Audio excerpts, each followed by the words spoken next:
Halo, apa kabar sobat semua? Eh, Mudah-mudahan dalam kondisi sehat dan baik di tengah pandemi COVID global ini. Kali ini kita tidak bahas tentang COVID-19, tapi kita bahas tentang laptop Lenovo seri IdeaPad 1000, seri IdeaPad 11014 IBR. Ini seri laptop Lenovo yang yang lumayan murah, yang fungsinya mungkin hanya untuk office atau untuk penggunaan pemula ya. Jadi banyak keluhan dari laptop ini bahwa lambat. Jadi laptopnya lambat, loadingnya lambat, install walaupun kita sudah install Windows dan sudah dicoba dengan tweak Windows agar cepat juga tidak mau cepat. Jadi kita akan cari tahu seperti apa yang bisa kita lakukan agar laptop ini bisa cepat. Prediksi saya, kita akan mengupgrade beberapa komponen ya jika bisa. Nah, saya juga nggak tahu nih isinya bisa ada upgrade apa aja. Jadi coba kita bongkar, kita lihat apa yang bisa kita upgrade. Oke? Jadi sekarang langsung aja kita mulai nih dengan membongkar bagian belakang.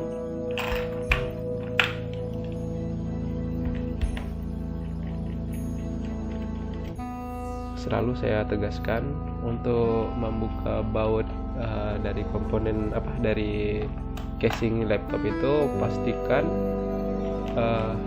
si obengnya ini sesuai dengan kondisi si baut.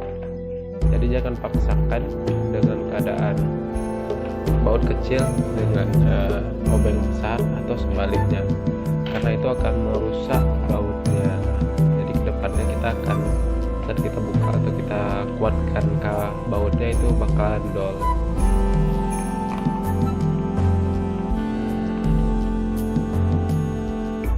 Kita lepaskan semua bautnya dulu.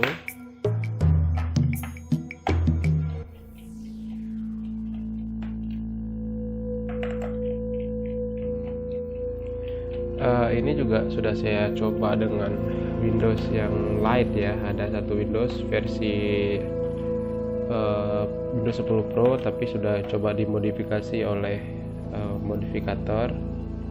Jadi mungkin ada seorang programmer yang coba membuat Windows versi light. Jadi beberapa dari fungsi si Windows atau fitur si Windows itu dihilangkan sehingga Windowsnya jadi lebih ringan. Tapi udah saya coba install juga di sini, ternyata itu tidak membantu.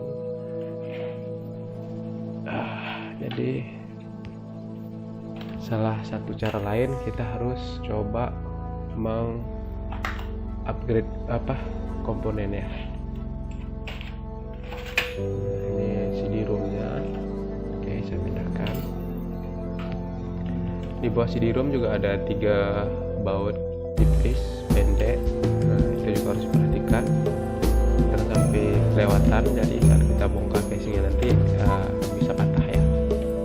Oke, sudah. Sekarang coba kita angkat casingnya pelan-pelan.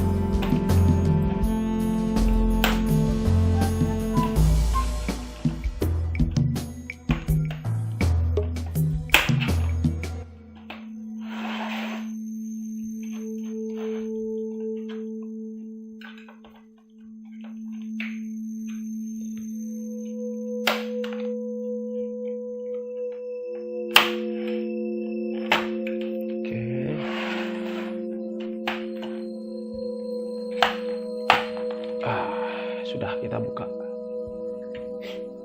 Nah, ternyata komponen dalamnya sangat simple ya. Bahkan dengan membuat yang sangat kecil. Bisa kita lihat ini baterainya, konektor baterai. Kemudian speakernya ada 2. Ini WiFi card atau kartu jaringan. Ini konektor ke keyboard, kemudian ini kabel dan konektor ke CD ke LCD. Mungkin di bawah sini ini prosesor, kemudian beberapa konektor lain. Nah, ternyata yang udah nampak bisa kita upgrade itu si harddisknya. Jadi di sini menggunakan harddisk SATA ya, harddisk SATA. Coba kita buka. Udah otomatis ini untuk harddisk bisa kita upgrade, sudah pasti bisa. Jadi nanti harddisknya bisa kita ganti dengan SSD ya, SSD SATA, karena SSD juga ada tipenya. Untuk kasus ini kita bisa upgrade dengan SSD SATA. Sebenarnya SSD SATA juga download cepat, tapi ada lebih cepat dari SSD SATA, yaitu MSD ya. MSDM itu kalau nggak salah saya, itu speednya sudah lebih cepat daripada yang SSD SATA. Tapi itu biasanya digunakan pada laptop yang udah high end ya, atau mid end. Kalau yang masih seperti low budget gini nggak terlalu, saya belum pernah dapat sih, bukan nggak ada, mungkin ya saya belum pernah dapat. Kalau di PC mungkin kita bisa ganti mainboard untuk bisa menggunakan ini. Nah, ini bawaannya harddisk SATA WD-Blue 500 GB. Nah, oke, saya pindah. Kemudian ini sudah kita bongkar, kita pindah dulu. Yang udah pasti bisa kita upgrade tadi harddisknya.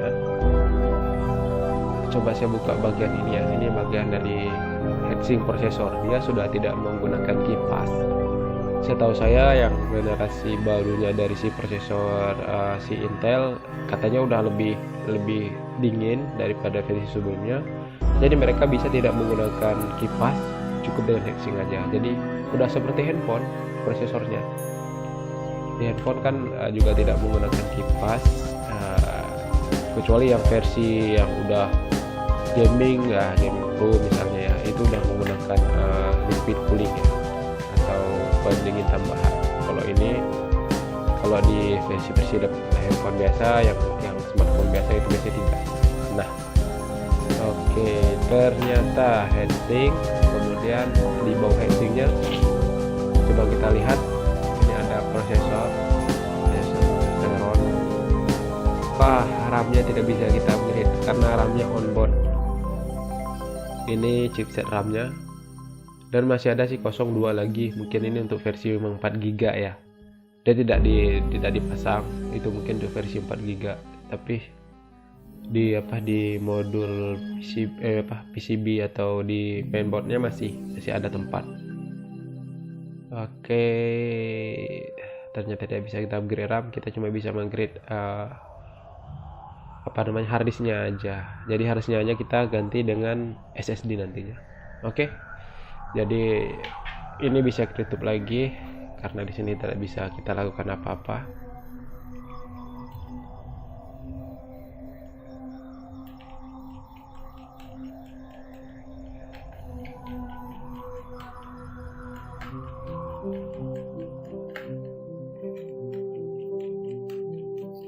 Memang sebenarnya laptop dengan budget murah seperti ini atau budget ringan seperti ini, kita tidak bisa terlalu banyak berharap. Otomatis pastinya dia bakal ngasih spek yang standar ya, maksudnya hanya cukup untuk office, jadi kita nggak bisa untuk apa yang lain.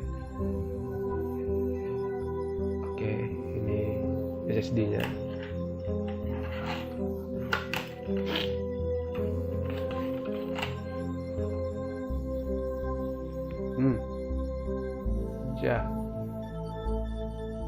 Ini SSD-nya saya menggunakan PC Pro yang 128 GB.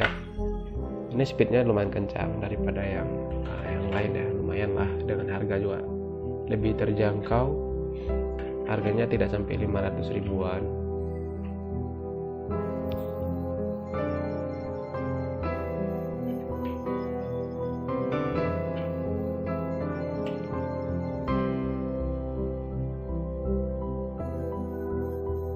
Oke, saya pasang lagi.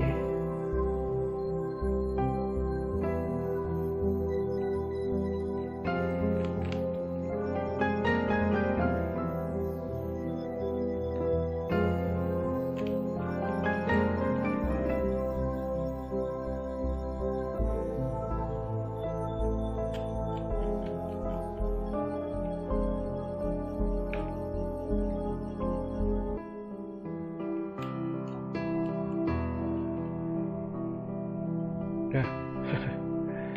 Ini juga perlu diperhatikan, saya ternyata salah memasang ininya. Harusnya tidak seperti ini, harusnya ini di konektor soket SATA-nya harusnya terbalik, ini salah ini.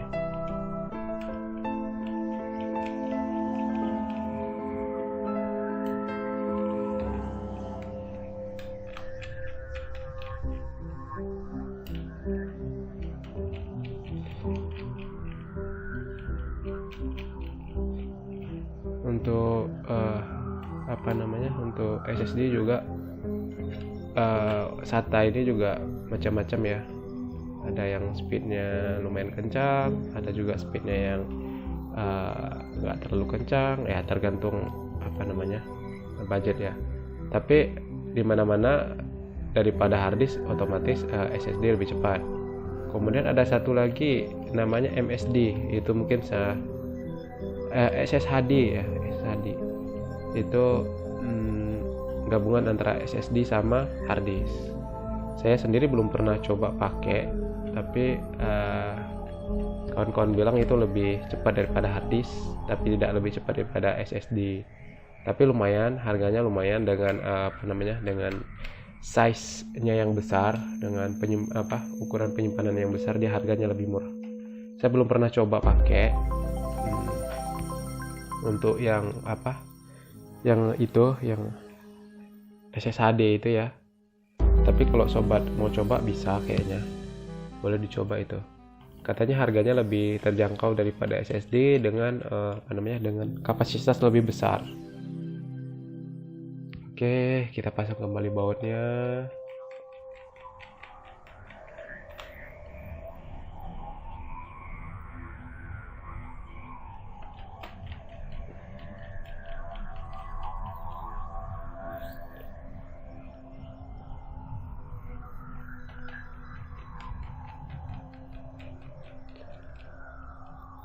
Oke, sekarang coba kita tutup.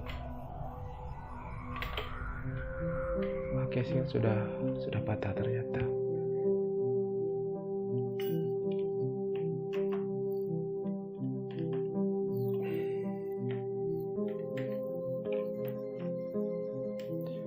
Dan satu lagi keuntungan kita menggunakan SSD ketimbang harddisk, saat kita sudah menggunakan SSD, biasanya baterai kita akan lebih awet ya, akan lebih tahan lama daripada kita pakai harddisk. Karena secara teknis harddisk masih menggunakan penggerak mekanis, jadi dia menggunakan ada semacam motor di dalamnya, sehingga harddisknya plater dari harddisknya berputar. Tapi kalau untuk SSD dia sudah tidak menggunakan penggerak mekanis, jadi dia tidak terlalu banyak mengkonsumsi baterai ya, atau daya, sehingga baterai kita jauh lebih awet. Nah, sekarang kita coba nyalakan dulu. Lenovo. Oke. No bootable insert disk press NIK. Ini karena kita belum ada Windows-nya. Jadi kita coba tengok di BIOS-nya apakah sudah terdeteksi atau belum.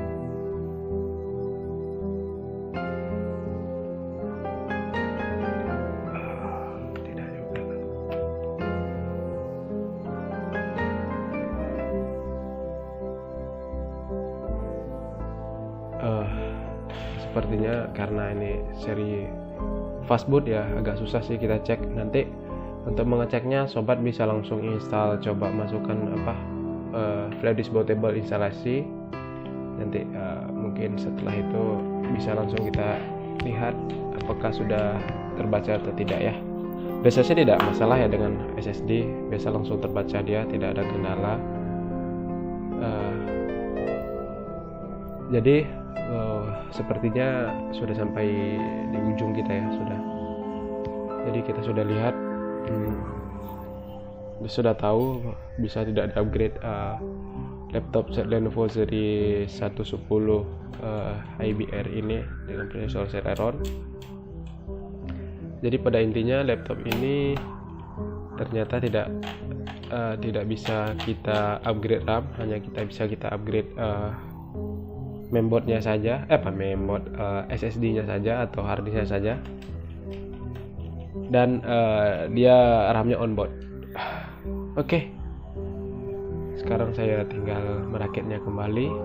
Jika sobat punya pertanyaan, silahkan komentar atau bisa menghubungi fanpage kita juga. Jadi mungkin di sana selain saya ya, ada juga sobat yang lain yang bisa membantu. Oke, sobat, semoga videonya bermanfaat dan bisa sobat praktekkan sendiri di rumah. Oke, sampai jumpa di video selanjutnya.